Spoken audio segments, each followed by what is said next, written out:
झाले झाले सगळे पराक्रम गाजवून, झालं घरच्यांना फसवून. आपल्याला काय माहितीच आहे ना, घरच्यांना काय सहज गृहीत धरता येतं, हो ना? अरे त्या परमेश्वर नावाच्या माणसाने पकडून नेलं होतं तुला. उद्या त्यांनी तुला काही केलं असतं तर तुझ्या आई वडिलांना काय उत्तर देणार होतो आम्ही? काकू, पण त्या अभिमानपर्यंत पोहोचण्याचा एकमेव मार्ग होता तो, आणि त्यामुळेच मग आधीने हा सगळा प्लॅन. अरे कसला आला प्लॅन? घरच्यांना अंधारात ठेवून मनाला वाटेल तसं वागायचं, वाटेल त्या मार्गाने जायचं, बरोबर आहे का हे? आणि आधी ज्या कारणासाठी घराबाहेर गेला त्यामुळे आपल्याच कोणातरी माणसाचा जीव धोक्यात येणार हे जर मला माहिती असतं ना, मुळीच जाऊ दिलं नसतं मी त्याला. अगं पण वसुधा, परत आलाय तो आता. हो, नशीब बलवत्तर म्हणून दिसतोय हा आपल्याला, नाहीतर बाळभाऊजींना तर आपण गमावून बसलो. का पुन्हा पुन्हा आपण सरंजामेच्या वाट्याला जातोय मला काही कळतच नाही. कारण त्याच्या मुलांनी त्यांनी तुमचा अपमान केला तेव्हा आपण काही करू शकलो नाही. प्रियाच्या बाबतीत काय झालं ते सुद्धा माहिती आहे आपल्याला. त्या सरंजामेच्याच माणसाने आधीलाही पळवून नेलं होतं. म्हणजे तू काय सांगतोय आपल्याला त्याच्या सगळ्या कृतीतून? काय सांगतोय? खबरदार माझ्या वाट्याला गेलात तर. आणि आपण काही न कळल्यासारखं, संकटाला आमंत्रण दिल्यासारखं हे असं वागतोय. अगं मग हातावर हात ठेवून गप्प बसायचं का आपण? नाही ना? नाही, मग ठीक आहे, मी जाते आता त्याच्याकडे. जाते मी, हात जोडते त्याच्या समोर आणि सांगते, बाबा रे पुरे झालं, पुरे कर हे आता. वसुधा काय बोलतेस तू हे? नको नको आमच्या कुटुंबाला त्रास देऊ. नको हो नको, आपल्याला कुणाशीही वैर घ्यायचं नाहीये. हवं तर आपण हे घर सोडून जाऊया. आपण जाऊया ना, वाड्यावर जाऊन राहूया सगळेजण. आधीलाही बोलून घ्या इथेच. आपणच जर चुकीच्या गोष्टी करत राहिलो तर देव तरी आपल्याला कसं वाचवणार आहे? I am sorry. Sorry? Sorry म्हटलं की झालं? तुम्हाला कल्पना तरी आहे का रे? तुमच्याबद्दल केवढी स्वप्न आहेत तुमच्या आई वडिलांची. तुम्हाला आयुष्यात खूप मोठं झालेलं बघायचंय त्यांना. हे असं गुंडांची मारामारी करण्यात आणि त्यांना धडे शिकवण्यात आयुष्य खर्ची घालणार आहात तुम्ही. आणि तुम्हालाही सांगून ठेवते मी, मला कुठल्याही परिस्थितीत ताबडतोब आधी घरी हवाय. मला काही ऐकायचं नाही. राहू दे त्याला इथे आपल्या बरोबर, बघूया कोण काय करते ते. गुंडांना धडा शिकवायला निघाले.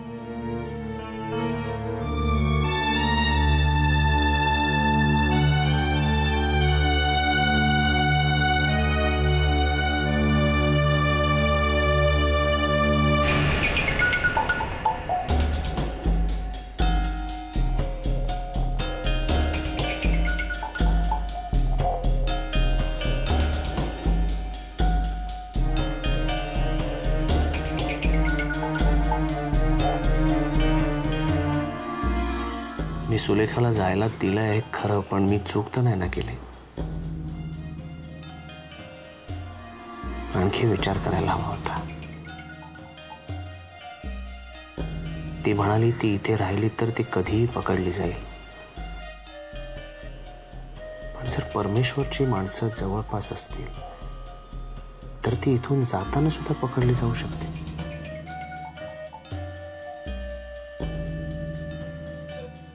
काही फोन करते म्हणाली होती, अजून फोन केला नाही.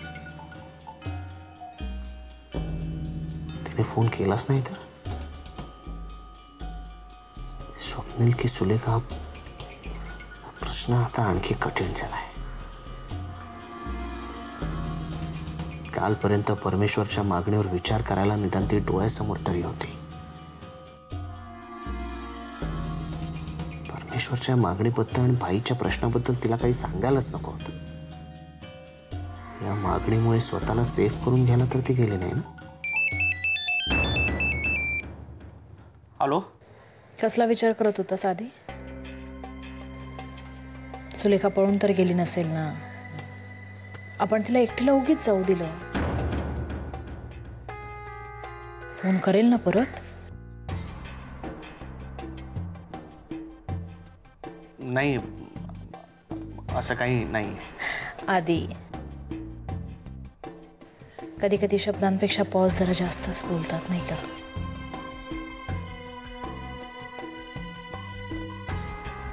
पण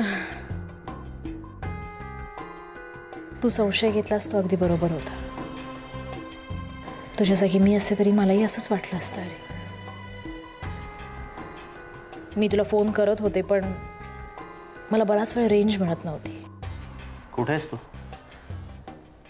सांगते. तुला प्रॉमिस केलं होतं म्हणून आता फोन केला. अजून पोचले नाहीये मी. पोचले की फोन करेन तिथून. ओके? एक विचारायचं होतं. माहिती आहे मला. हाच ना की मी एवढ्या तातडीने घराच्या बाहेर का पडले. घरात राहण्यापेक्षा बाहेर पडण्यात जास्त रिस्क आहे म्हणून. करेक्ट. आधी खरं सांगू का? माझ्यामुळे तू अडचणीत आलेलं मला आवडलं नसतं आणि तुझ्यामुळे मी अडचणीत आलेलं मला चाललं नसतं. आणि त्यात परमेश्वर जर माझ्यापर्यंत येऊन पोचला असता तर जवळपास थिंडच काढली असती त्यांनी माझी. आणि मला पुन्हा ती अनुभवायची नाही आता. म्हणजे म्हणजे मी पोचले की तुला 2 दिवसात पत्ता पाठवून देते. हां, फोन करेन. Take care. You too. Bye. Bye.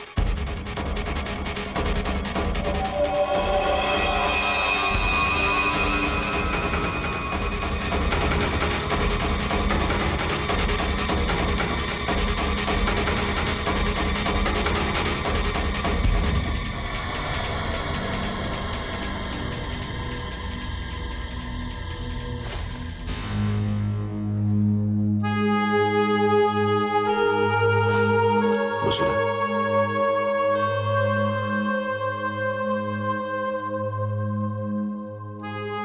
मला मान्य आहे तुला राग आला आणि तो राग विनाकारणही नव्हता.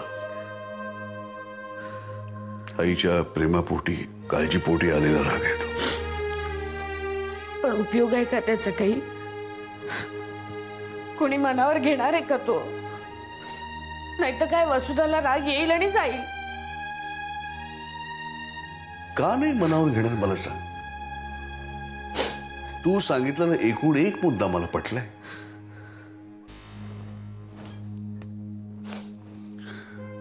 मला फक्त एका प्रश्नाचं उत्तर दे. आपल्याला कोणीतरी काहीतरी करेल या भीतीने जर आपण गप्प बसून राहिलो तर प्रश्न सुटेल. म्हणून मारामारी करायची, गुंडगिरी करायची. कोणी केली मारामारी? गुंडगिरी कोणी केली? आदिनी? नाही. या सगळ्या प्रकरणामध्ये आदी अत्यंत संयमाने वागलाय. त्याच्या ह्या मिशनमध्ये, त्याच्या ह्या प्लॅनमध्ये मी त्याच्या पाठीशी उभा राहिलो याचं कारण माझा आपण केलेल्या संस्कारावरती पूर्ण विश्वास आहे.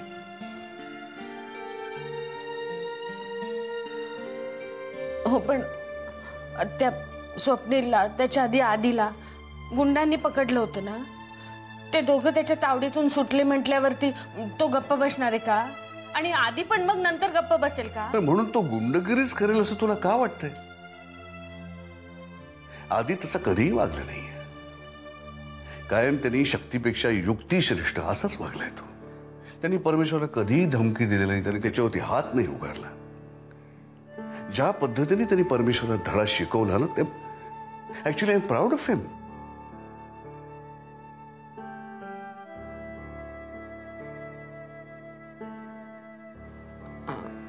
असेल बरोबर तुमचं. नाही म्हणजे आहे, बरोबर आहे तुमचं. चुकलं माझं. बोलताना तोल गेला असेल माझा. माझं म्हणणं लक्षात घेणार आहात का तुम्ही? आता कुणाशीही शत्रुत्व नकोय आपल्याला. आता घरात काहीही वाईट घडायला नकोय. अगं मला मान्य आहे, तू सांगितलेला एकूण एक मुद्दा तंतोतंत पटलाय मला. मला फक्त एक सांग,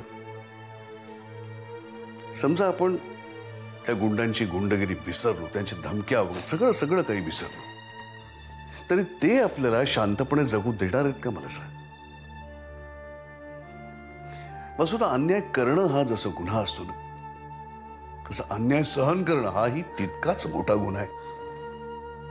आणि आधी आपल्याला न्याय मिळावा म्हणून झगडतोय तो. अहो मला कळत नाहीये का हे? आधी हे सगळं कशासाठी करतोय, कुणासाठी करतोय हे मी पण समजू शकते ना, पण हे असं जीवावर उधार हो. आणि हे धोक्याचं काम करताना तो एकटा असलेला चांगला का आपल्या सगळ्यांच्या सोबत असलेला चांगला? वसुधा, ठीक आहे, तुम्हाला जे पटेल ते करा तुम्ही, एवढंच सांगते. बाकी अगदी कुणाचं नाही तरी निदान शुभ्राचा विचार करा आणि मग काय तो निर्णय घ्या. निर्णय घेतलाय वसुधा,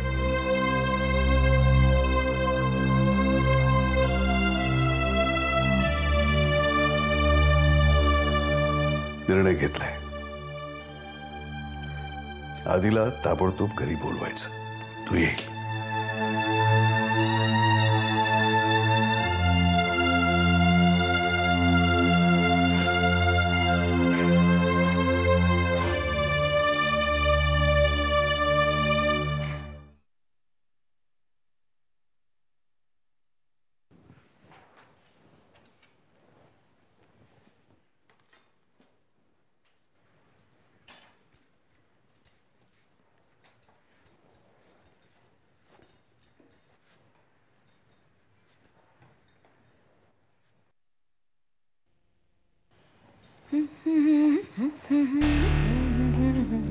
या बरं झालं आलात.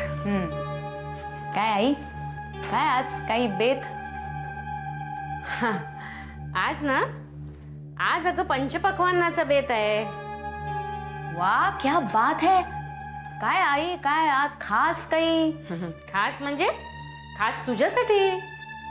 माझ्यासाठी? का ग? म्हणजे काय, तुला आता शाबासकी नको का द्यायला? मला शाबासकी? आई कशासाठी? अगं कथाकथन स्पर्धेत भाग घेतेस ना तू, जोरदार तयारी चालू आहे म्हणे. आई हॅलो, बघितलंयस ना मला नीट? ओळखलंयस ना? म्हणजे मी प्रिया शास्त्री, तुझी मुलगी. नुसतं ओळखलं नाही, चांगली ओळखून आहे म्हणून विचारते. कुठली कथा सांगत होतीस कुसुम वंसना? कथा नाही, मी तिला. प्रिया हसतेस तू? काही वाटत नाही तुला? रात्रभर झोपलेल्या नाहीत त्या? काय सांगतेस काय? कौतुक नाही करत आहे तुझं? हे सगळं काय चाललंय तुझं? काय? मी काय विचारते तुला सगळं माहितीये. उगीच काय असं करून वेळ पांघरून पेडगावला जाऊ नकोस. आई हे काय का तुमचं हल्ली? जरा काही झालं की आपलं प्रियाला पकडा. अट्टल गुन्हेगारांसारखं झालंय आता माझं. इथे तिथे काही झालं पकडा प्रियाला. हे बघ, मी प्रेमाने गोडीत विचारते, तोपर्यंत सरळ उत्तर दे. नंतर मग म्हणू नको आईसारखी ओरडत असते म्हणून. हे बघ आई, मी काहीही केलेलं नाही. मला अद्भुत शक्तींविषयी जे काही माहिती होतं ते मी कुसुमात्याला फक्त सांगितलं. आता त्याच्यामुळे तिच्या मनात जर काही शंका कुशंका निर्माण झाल्या असतील तर मी काय करणार त्याला, मला सांग. वा वा वा, हे म्हणजे मुद्दामून आग लावायची आणि नंतर म्हणायचं चुकून माझ्या हातून ठिणगी पडली. तू हे सगळं का करतेस, कशासाठी करतेस मला काही माहित नाही, पण एवढं सांगते ताबडतोब थांबलं पाहिजे. आई मी ना तिला फक्त, हे तुझं फक्त आहे ना, किती महागात पडणार आहे कल्पना आहे तुला? परवा त्यांनी मला कबूल केलं होतं यापुढे कुठल्याही बाबांकडे आणि महाराजांच्याकडे जाणार नाही म्हणून. तू त्यांना हे असलं काही बाई सांगितलंस, निघाल्यात त्या पुन्हा आता कुठल्या तरी महाराजांच्याकडे. अरे देवा. प्रिया तुला अजूनही ही सगळी चेष्टा वाटते का? तुला एक सांगून ठेवते, या तुझ्या भलत्या सलत्या बोलण्यामुळे त्यांनी जर घाबरून धसका घेतला आणि उद्या त्यांना काही झालं ना, सोडणार नाही मी तुला. बघते मी कुसुमात त्याला. काय नाही म्हणजे समजावते मी तिला की मी तिला फक्त हे एवढं. बघ, तू काहीच समजवण्याची त्यांना आवश्यकता नाही. आत्ता त्या झोपल्यात, त्यांना शांतपणे झोपू दे. त्यांना जे काही सांगायचं समजवायचं ते मी करीन. हा, तू तुझ्या खोलीकडे फिरकायचं सुद्धा नाहीयेस. Okay okay. देखना पडेगा. काय काय म्हणतेस? आई अगं गाणं सुद्धा गुणगुणायचं नाही का मी? क्या करे क्या ना करे ये कैसी मुश्किल है. ह्या मुलीने तर अगदी ताळतंत्र सोडलंय. आई खूप बोलली ना.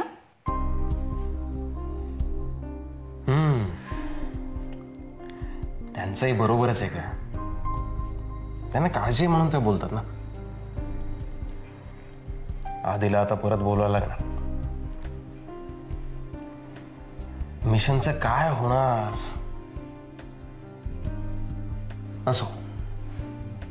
ए, तुझी वाड्यावरची पिकनिक कशी झाली?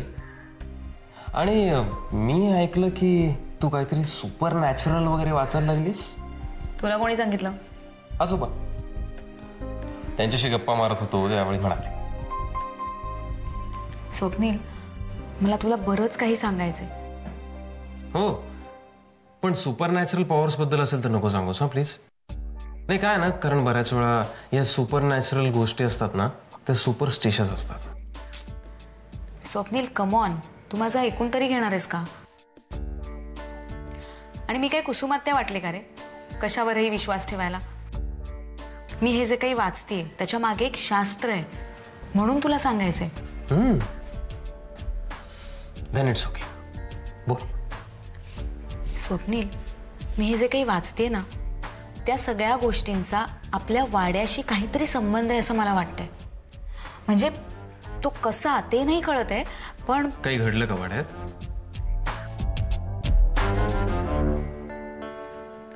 स्वप्नील, तुला माहितीये आजोबा म्हणाले वाड्यात माझ्यावर गंडांतर येणार होतं. गंडांतर मीन्स व्हॉट? काल रात्रीच संपवली असती तिला. अगं मग झालं काय? पाल चुकली की काळं मांजर आडवं गेलं. मांजर नाही आडवं गेलं, पण कोणीतरी नक्कीच होतं. काहीतरी काय सांगते? कोण होतं वाड्यात? धिन्यांचं इष्ण्या गाड झोपलेलं होतं. नाही सोपान, नाही, कोणीतरी होतं. येडी का खोळी तू? सोपान, मी वाड्यात आले ना तेव्हाच मला नेगेटिव्ह वाईब्स मिळत होत्या. काय? म्हणजे मला सतत जाणवत होतं काहीतरी वाईट घडणार आहे. माझी प्रत्येक कल्पना कृतीत आणताना कुणीतरी नक्की आडवं येणार आहे. अगं कोण आडवं आलं ते सांगशील का मला? मी बघतो की त्याला. सोपान, काल रात्री मी मला झोपच येत नव्हती का माहित नाही. आणि मी रात्रभर जागून काय करणार होते हा सुद्धा एक प्रश्नच आहे.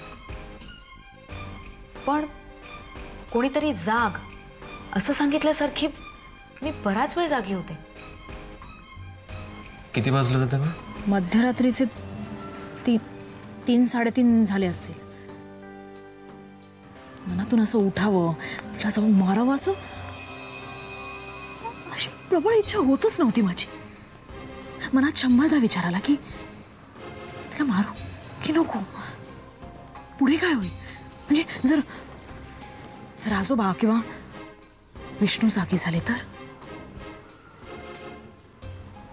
आपल्याला जर कोणी पाहिलं तर. पण नंतर विचार आला मनात, जाऊ दे ना, एकाच वेळी सगळे काटे दूर होतील. शेवटी मनाशी पक्का विचार केला